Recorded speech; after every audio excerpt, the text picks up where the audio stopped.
ఆషాఢ మాసం యొక్క ప్రాముఖ్యత ప్రాధాన్యత ఏమిటో ఇప్పుడు మనం తెలుసుకుందాం. ఆషాఢం దక్షిణాయన ప్రారంభాన్ని సూచిస్తుంది. సూర్యుడు దక్షిణ దిశగా సంచరిస్తూ కర్కాటక రాశిలోనికి ప్రవేశిస్తాడు. దీనిని కర్కాటక సంక్రాంతి అని పిలుస్తారు. ఇది ఉత్తరాయణం తర్వాత సరిగ్గా 6 నెలల తర్వాత జరుగుతుంది. దక్షిణాయన సమయంలో భక్తులు సప్తమాతృక శక్తిదేవిని, భైరవ స్వామిని, నరసింహస్వామిని, మహిషాసురుని పూజిస్తారు. చాతుర్మాస్య 4 నెలల పవిత్ర కాలం ఆషాఢ మాసంలో శయన ఏకాదశి నాడు ప్రారంభమవుతుంది. మొదటి ఏకాదశి అని పిలువబడే శయని ఏకాదశిని ఆషాఢ మాసంలోని శుక్లపక్షంలోని 11వ చంద్ర రోజు నాడు జరుపుకుంటారు. వర్షాకాలం ప్రారంభం కావడంతో ప్రకృతికి కొత్త జీవం పోసి రైతులు వరి ధాన్యం పండిస్తారు. ఇది ఆషాఢ మాసం యొక్క ప్రధాన విశిష్టత. నేపాల్లోని పలు ప్రాంతాల్లో రైతులు మట్టి పండుగలో పాల్గొని ఒకరిపై ఒకరు బురద చల్లుకుంటూ ఋతుపవనాలను స్వాగతిస్తారు. ప్రజలు ఒకరికొకరు దహీ చియూరా పంచుకోవడంతో పండుగ ముగుస్తుంది.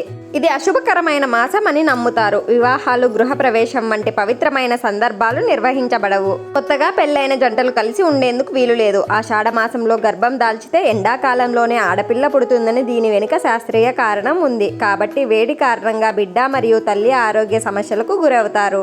ఆషాఢ మాసం తర్వాత వచ్చే శ్రావణ మాసంలో దంపతులు మళ్ళీ ఒక్కటవుతారు. బాలికలు మరియు మహిళలు తమ అరచేతులు మరియు పాదాలకు మెహందీ పూస్తారు. దీని వెనుక ఉన్న సిద్ధాంతం ఏమిటంటే వాతావరణం మార్పు చర్మంపై ప్రభావం చూపుతుంది మరియు చర్మ సమస్యలను కలిగిస్తుంది.